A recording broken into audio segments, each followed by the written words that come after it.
Hello, I'm Kimberlie and welcome to RezStyle. I'm here today with Clayson and Janita Benelli from Sihasin. I want to thank you for joining me today, and many people know them from back in the day as Black Fire, and they're a musician group from the Navajo Nation. Can you share with us what you guys have been doing over these last few years and the name change and everything with your band? Yat she Janita Benali Yanisha, she Beetlachi Inishla Ado Twitchini Bashichin, Nakai Dina Dashanella Ado Polish Hoyegi Dashache, Zitlajin de Nasha Ado Kintlena Shehuan. So how I always introduce myself in the traditional manner because I am a Dine woman. Clayson and I, we've been playing music for a long time, for over 24 years now. And there was a whole series of incidences that really kind of led up to Clayson and I deciding to create this project named Sihasin. In our language, in the Diné language, Sihasin means hope.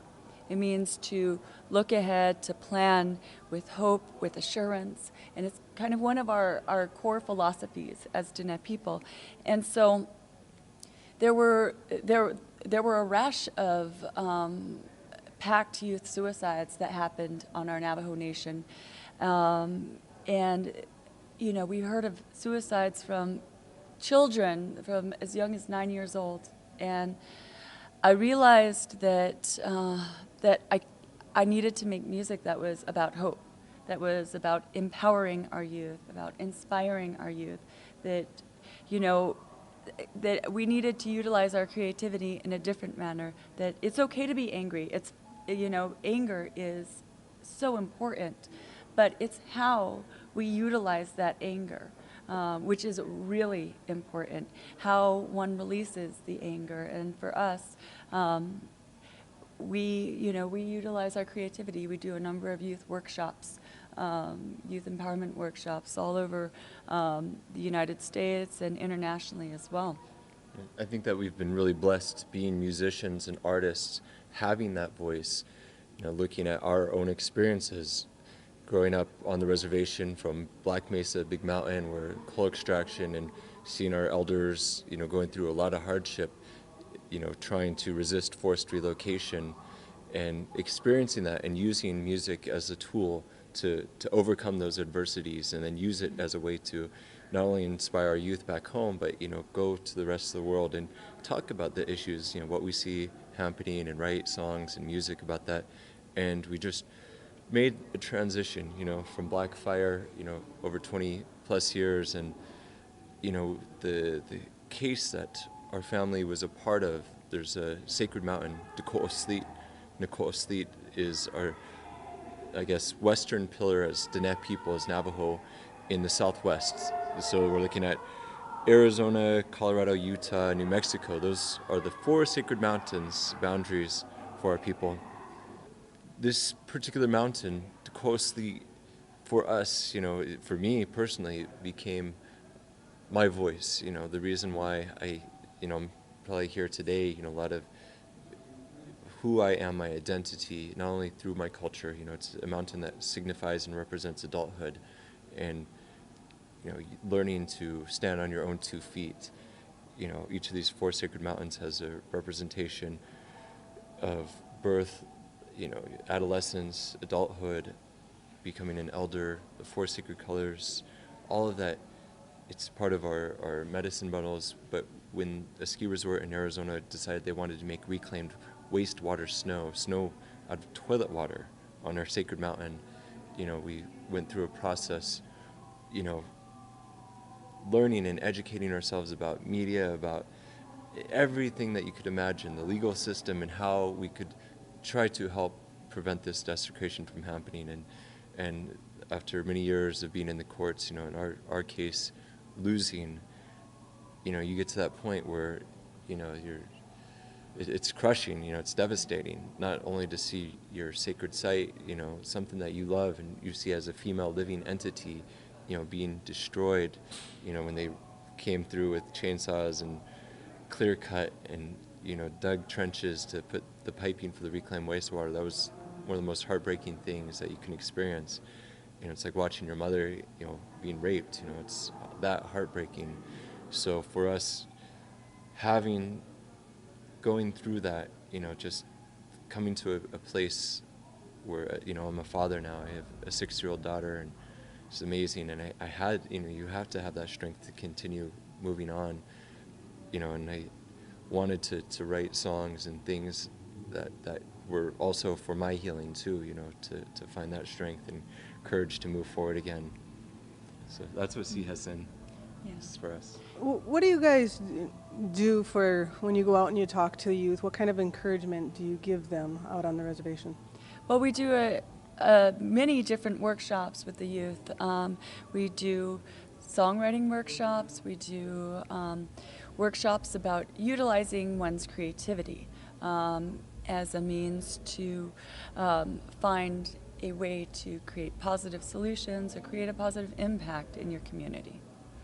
Yeah, I think we tend to think outside of the box, coming from reservation community back home where you don't have a lot of resources.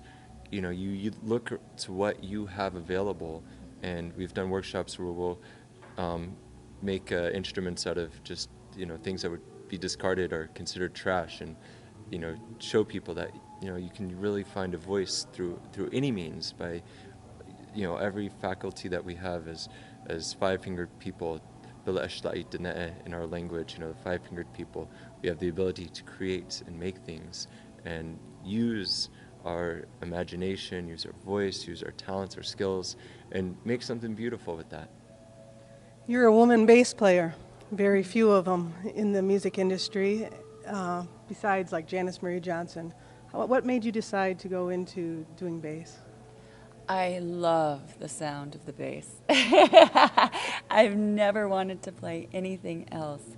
It's that deep resonance. For me, the sound of every note, every tone on the bass is an emotion. And so for me, it's really like, it's spiritual to play the bass, because I feel like sometimes when I'm not able to use my voice to eloquently say something, I can say it through the bass. And that's what we do also with our youth workshops, is we teach kids how to play music with instruments.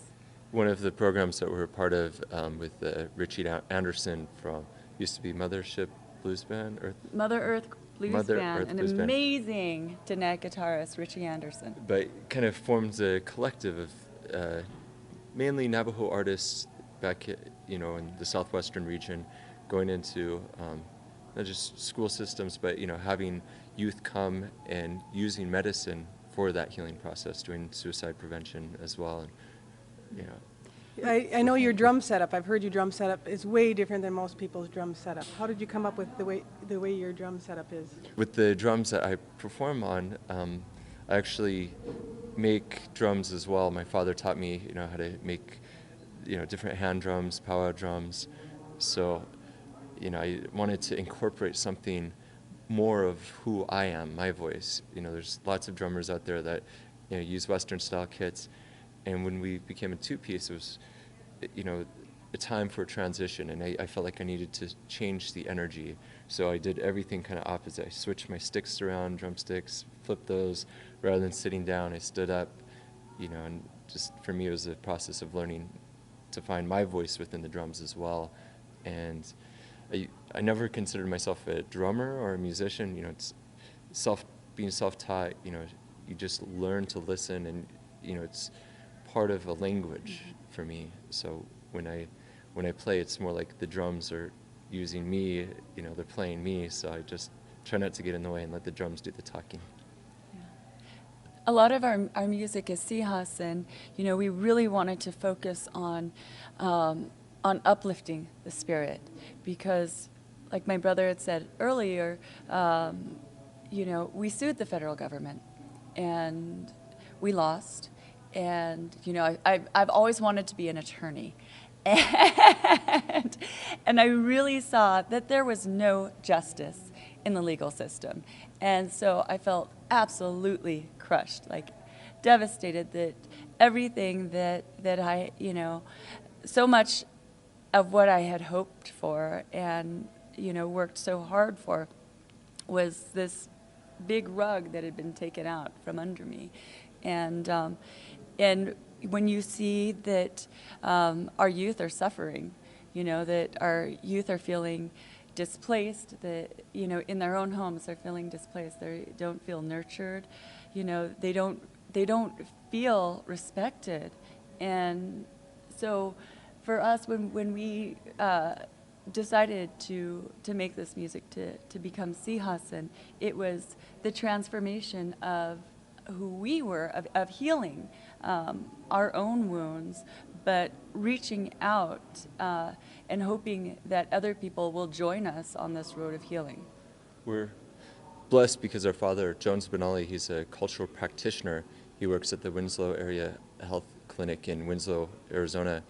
He's been practicing for over 18 years using traditional medicine that he learned from his grandfathers, his grandmothers, you know, just carrying on the herbs, the traditional bone setting, prayer ceremonies, and they've, you know, had tremendous success at this particular hospital. And just growing up working alongside of him, apprenticing, trying to learn, you know, when we look at the elements that we are faced with today, you know, even environmental, you know, degradation and climate change overall, you know, the different issues that we're faced with now as contemporary people, you know, our traditional, you know, cultural practitioners, there's wisdom and knowledge within that. You know, we don't just look at what the symptom is, you know, what somebody's suffering with. You know, you go to a doctor and they say, okay, this is a diagnosis, you have this. They don't look at, well, how did that start? Where did that begin? You know, it's just looking at treating and trying to mask what's happening, the effects of whatever occurred. So I think that's how we approach songwriting. We look at, well, what is the symptom? What is, you know, how do we change and alter that and to turn it around into something positive and make people feel good again, you know, energize. If there's one message you could leave the world in regards to Indian country and your land and what you guys are, your message is, what would that be? Oh, that's difficult because there are so many different issues, but every issue is really, it comes down to that we can never give up. We can never, ever lose hope, no matter what obstacles we are against. We can never lose hope, and that it only takes one person to change the world, and you can be that one person. You can do it. Well, that's the problem, is that a lot of people feel overwhelmed. They think, you know, these solutions or these problems are too big for me to make any kind of impact or difference. And, you know, you get overwhelmed and you don't know where to start. It's like you try to clean up your room, but if it's just the whole house is a mess, you know, you're just going to maybe give up. But if you take your time, work through one thing at a time, focusing with yourself, you know, then your family, you know, everything that we do. You know, I'm a hoop dancer as well, artist, and, you know, when we look at, you know, hoops and how we're connected within the circle, you know, it's, for me, it's simple. You know, we are all part of this. We're connected, and we got to heal those broken circles. We got to fix those hoops. We got to make things whole again, reconnect our elders. You know, right now, you know, a lot of our wisdom keepers within our communities, our elders, spiritual leaders, you know, they're moving on with their next journey, and that information isn't being carried on and passed on.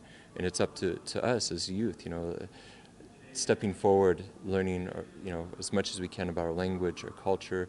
Right now back home, there's a lot of issues with voting, you know, and not being fluent within our language.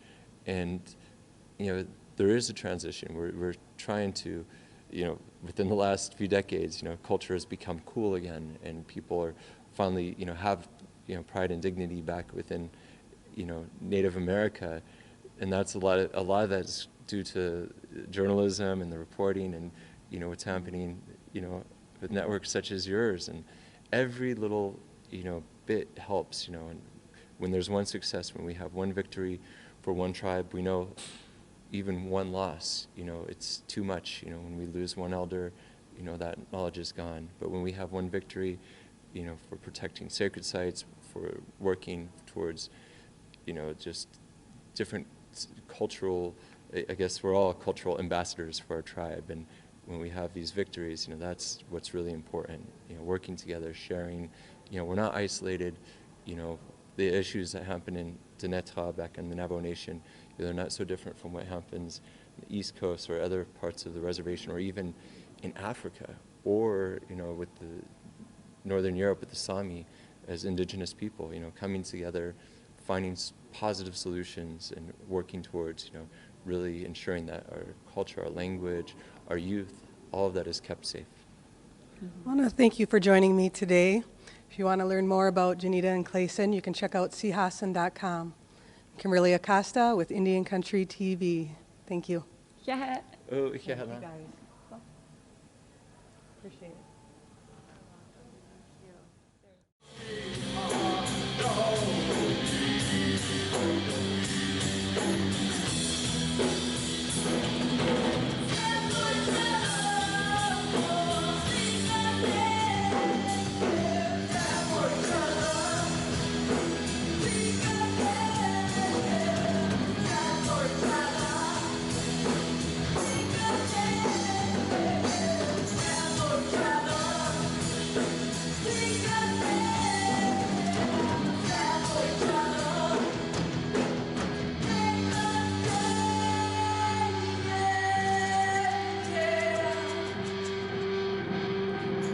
Forgotten ourselves, we're lost in this world, strangers to each other.